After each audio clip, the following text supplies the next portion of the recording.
सद्गुरु, क्या आप बता सकते हैं कि जिंदगी का क्या मकसद है? धन्यवाद।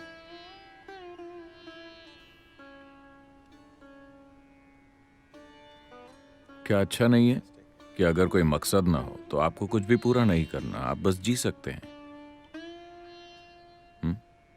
नहीं, पर आपको एक मकसद चाहिए, और कोई आसान सा मकसद नहीं, बल्कि भगवान का दिया हुआ मकसद। ये बहुत खतरनाक है।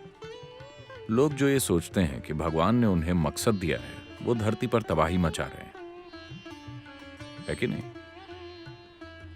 वो सबसे भयानक काम कर रहे हैं और हमेशा से ऐसा करते आए हैं। क्योंकि जब आपके पास भगवान का दिया हुआ मकसद है, तो आपका मकसद यहां की जिंदगी से ज्यादा अहम बन जाता है। नहीं, जिंदगी अहम है। जिंदगी अहम है। जब मैं कहता हूं जिंदगी, तो मैं आपके परिवार, आपके काम, आप क्या करते हैं, क्या नहीं करते, आपकी पार्टी वगैरह की बात नहीं कर रहा। मैं उसे जिंदगी नहीं कह रहा। ये जिंदगी है ना? जिंदगी आपके अंदर है या आसपास है? जिंदगी का माहौल। आप जिंदगी के माहौल को गलती से जिंदगी समझ रहे हैं। आपका घर, आपका परिवार, आपका ऑफिस, आपकी पार्टी, ये सब जिंदगी का माहौल है, जिंदगी नहीं है, है ना? हाँ या नहीं? आप माहौल को असली चीज समझने की गलती कर रहे हैं। नहीं, जिंदगी अहम है, क्योंकि आप बस इसे ही जानते हैं और कुछ नहीं जानते। क्या आप और कुछ जानते हैं? बाकी सब तो काल्पनिक है ना?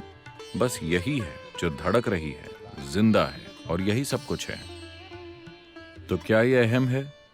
ये सबसे ज्यादा अहम है।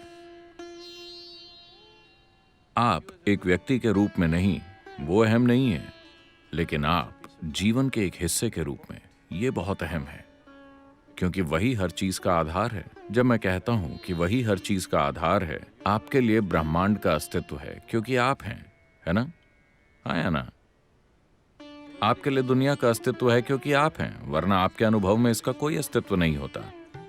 इसीलिए हर तरह से ये अहम है। तो इसका क्या मकसद है?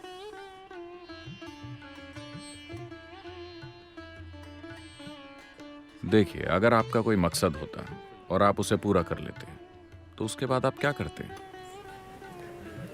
उसके बाद आप क्या करते? बोर हो जाते, है ना? बस इतना है कि जीवन इतना जटिल है, और इतने अद्भुत तरीके से जटिल है, कि अगर आप 10,000 सालों तक भी इसे ध्यान से देखते रहे, तो भी आप इसे पूरी तरह नहीं जान पाएंगे। अगर आप लाखों सालों तक इस पर गौर करते रहे, पूरा ध्यान लगाकर, तो भी आप इसे पूरी तरह नहीं जान पाएंगे। ये ऐसा है। क्या इसका कोई मतलब है? जिंदगी की सबसे बड़ी बात यही है कि इसका कोई मतलब नहीं है। This is the greatest aspect of life, that it has no meaning to it and there is no need for it to have a meaning. और इसे मतलब की जरूरत भी नहीं है। ये आपके दिमाग का छोटापन है कि ये मतलब खोजता है, क्योंकि मानसिक तौर पर आप जिंदगी से जुड़ा हुआ महसूस नहीं करते। अगर आपके पास कोई मकसद या मतलब नहीं है, लोग लगातार ऐसे झूठे मकसद बनाने की कोशिश में लगे हुए हैं। अब वो काफी खुश और अच्छे भले थे, अचानक उनकी शादी हो गई। अब दूसरा इंसान मकसद बन गया, फिर उनके बच्चे हो गए। अब वो एक दूसरे से दुखी हो जाते हैं। अब पूरा मकसद ये है कि मैं इस दुख में रुका हूं बच्चों की वजह से। ये इसी तरह चलता रहता है। ये सारी चीजें आप कर रहे हैं और इन्हें जिंदगी का मकसद मान रहे हैं। और क्या भगवान का दिया हुआ कोई मकसद है? अगर भगवान को पता ही ना हो कि आपका अस्तित्व है, तो नहीं, बाय चांस उन्हें पता ना हो, तो इस विशाल ब्रह्मांड में, जहां भगवान को इन अरबों आकाश गंगाओं का निर्माता और मैनेजर माना जाता है, उन सब में ये छोटा सा प्लैनेट और इस शहर में आप, मान लीजिए कि उन्हें पता ही नहीं कि आप हैं, तो क्या करोगे? हो सकता है या नहीं? माफ कीजिए, मैं ऐसी बुरी बातें कर रहा हूं, पर यह हो सकता है कि नहीं? क्या होगा अगर उन्हें पता ही ना हो कि आपका अस्तित्व है? क्या होगा अगर आपके लिए उनके पास कोई प्लान ना हो? मान लीजिए कि उनके पास कोई प्लान नहीं है, आपके लिए खास प्लान। ऐसी चीजों में मत फंसिए। बात यह है कि सृष्टि इस तरह से बनाई गई है कि सृष्टि और उसके निर्माता को अलग नहीं किया जा सकता। आप इस सृष्टि का एक हिस्सा हैं और साथ ही सृष्टि का स्रोत आपके अंदर धड़क रहा है। अगर आप जीवन की इस प्रक्रिया पर जरा ध्यान दें, आपको किसी मकसद की जरूरत नहीं पड़ेगी। यह आपको लाखों सालों तक व्यस्त रख सकता है। यहां इतना कुछ हो रहा है, इतना कुछ, मतलब इतनी सारी अविश्वसनीय चीजें अभी यहां हो रही हैं।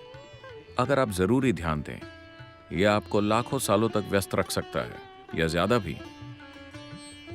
अभी मकसद की जरूरत इसलिए पड़ रही है क्योंकि आप अपने मानसिक ढांचे में फंसे हुए हैं, अपनी जीवन प्रक्रिया में नहीं, अपने मन में। आपका मानसिक ढांचा उस सीमित जानकारी से काम करता है जो उसने इकट्ठा की है। ये उसी के अंदर घूमता रहता है और अभी आपके विचार और भावनाएं आपकी जिंदगी से कहीं ज्यादा अहम हो गए हैं, है कि नहीं? तो इसी वजह से आप मकसद ढूंढ रहे हैं, इस जाल से बाहर निकलने के लिए जो आपने अपने लिए खुद बिछाया है। यह जाल आपने खुद बिछाया है। आप आसानी से इससे बाहर आ सकते हैं। अगर जाल किसी और ने आपके लिए बिछाया होता तो बाहर आना मुश्किल होता, क्योंकि वो जाल इस तरह से बिछाएंगे कि आप उससे बाहर ना निकल सकें, है ना? मेरा मतलब, मैं जीवन की बात कर रहा हूं, शादी की नहीं। वही तो ये जाल आपने खुद बिछाया है। इससे बाहर आना आसान है, पर यही तो पूरी बात है। ये इतना मुश्किल इसलिए है क्योंकि अब आपने जाल से अपनी पहचान जोड़ ली है। आपको ये अच्छा लगता है।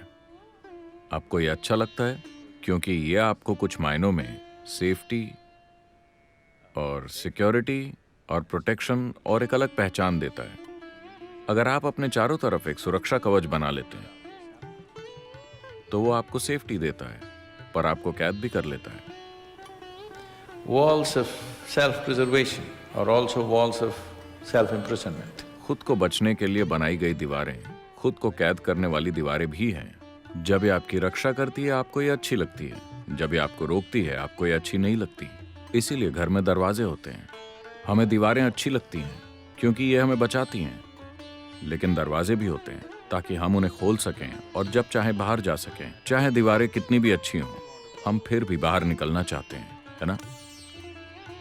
तो ऐसा आपके बिछाए हर जाल के साथ है। चाहे वो कितना भी अच्छा हो, आप फिर भी बाहर निकलना चाहते हैं। तो जो मानसिक दीवार आपने बनाई है, जो आपको एक तरह की पहचान देती है, जो आपको आपके एक इंसान होने का एहसास करवाती है, एक अलग इंसान, और जो आपको सुरक्षा देती है, जब आप महसूस करने लगते हैं कि ये एक जाल है तो कहीं ना कहीं आप इसे तोड़ना चाहते हैं। तो इसे ना तोड़ने का एक तरीका है एक मकसद ढूंढ लेना। वो लोग जो जिंदगी में मकसद ढूंढ लेते हैं वो अभिमानी बन जाते हैं। वो हमेशा के लिए अपने ही जाल में फंसे रहेंगे, ये सोचकर कि वो सबसे बेहतरीन काम कर रहे हैं। सबसे पहले आपको जरूरत है संतुलन की। अगर आपके पास संतुलन है तो आप ऊंचाई पर चढ़ सकते हैं। अगर आपके पास संतुलन नहीं है तो जमीन पर रहना ही बेहतर है ना? बिना संतुलन वाले इंसान के लिए ऊंचाई पर चढ़ना सुरक्षित नहीं है। बेहतर होगा कि आप जमीन के करीब ही रहें, चढ़े नहीं। तो सबसे पहले संतुलन बनाना जरूरी है। फिर आप अपना मानसिक ढांचा ढीला कीजिए, तब ये बहुत बढ़िया होगा। अगर आप अपना मानसिक ढांचा ढीला छोड़ रहे हैं बिना संतुलन के, जो आजकल काफी लोग कर रहे हैं, देखिए क्यों कोई शराब पीना चाहता है या ड्रग्स लेना चाहता है, क्योंकि ये आपके मानसिक ढांचे को ढीला कर देते हैं और आपको एक पल के लिए आजाद महसूस करवाते हैं, लेकिन जरूरी संतुलन के बिना। आपने संतुलन के लिए काम नहीं किया, लेकिन आपको आजादी मिल गई। बिना संतुलन के आजादी तबाही है, अराजकता है ना? तो पहला काम है संतुलन लाने के लिए काम करना। इतना जबरदस्त संतुलन कि अगर आप अपने मानसिक ढांचे को तोड़ते हैं फिर भी आप सहजता से जी सकें। अपने मानसिक ढांचे को तोड़ना एक बहुत ही अहम प्रक्रिया है, क्योंकि ये आपका जाल है, ये आपकी सुरक्षा है, ये आपकी स्थिरता है, लेकिन साथ ही साथ ये आपका जाल भी है, क्योंकि दीवारें बन चुकी हैं, आप सुरक्षित महसूस करते हैं, पर यह आपका जाल भी है। अगर आप अपने जाल को तोड़ते हैं, आप अपनी सुरक्षा भी तोड़ रहे हैं, है ना? आप अपने मकसद को भी तोड़ रहे हैं। आप हर वो चीज तोड़ रहे हैं जो आपके लिए मायने रखती है। तो इसके लिए संतुलन चाहिए। बिना संतुलन के अगर आप इसे तोड़ेंगे तो आप पागल हो जाएंगे। मगर मकसद की खोज मत कीजिए, क्योंकि अगर आप मकसद ढूंढते हैं तो आप पागलपन ढूंढ रहे हैं। अगर आपने मकसद ढूंढ लिया तो आप पक्का पागल हैं। हाँ? अगर आपको लगता है कि आपने जिंदगी में एक मकसद ढूंढ लिया तो आप पक्का पागल हो गए हैं, क्योंकि सिर्फ पागल लोगों के पास ही मकसद होता है, और लोग जिनके पास मकसद होता है वो कई तरीकों से पागल होते हैं। ये चीजें आप खुद अपने मन में बनाते हैं और विश्वास करते हैं कि ये सच है ना? अभी अपने देश के लिए लड़ना मेरा मकसद है। अभी अगर इसकी जरूरत है तो मैं लड़ूंगा, ये जानते हुए कि ये फालतू का खून खराबा है। हाँ? तब आप सिर्फ उस हद तक लड़ेंगे जितने की जरूरत होगी। अगर आपको लगता है कि यही आपका मकसद है तो आप पूरी दुनिया को तबाह करना चाहेंगे सिर्फ अपने फालतू विश्वास की वजह से, है ना? अगर किसी चीज की जरूरत है तो हम करेंगे जी जान लगाकर। इसके अलावा कोई और मकसद नहीं है। There is no other purpose. The purpose of life is to live and to live totally. जिंदगी का मकसद है जीना, और पूरी तरह से जीना। पूरी तरह से जीने का मतलब ये नहीं कि रोज रात को पार्टी करो। पूरी तरह से जीने का मतलब है कि मरने से पहले जिंदगी के हर पहलू को देखा जा चुका है, कुछ भी अनदेखा नहीं रहा। हाँ? इससे पहले कि आप मरें, अगर आप पूरे ब्रह्मांड को नहीं देख पाते तो कम से कम जिंदगी के इस हिस्से को तो पूरी तरह से जान लेना चाहिए। आपको अपने साथ इतना तो करना ही चाहिए, है ना? पूरी तरह जीने का मतलब यही है कि आपने इसे पूरी तरह से अनुभव कर लिया, इसके हर आयाम को। आपने कुछ भी बिना देखे नहीं छोड़ा। आप बस इतना कर लें, इसमें बहुत वक्त लग जाएगा। ये मकसद आपके लिए काफी है।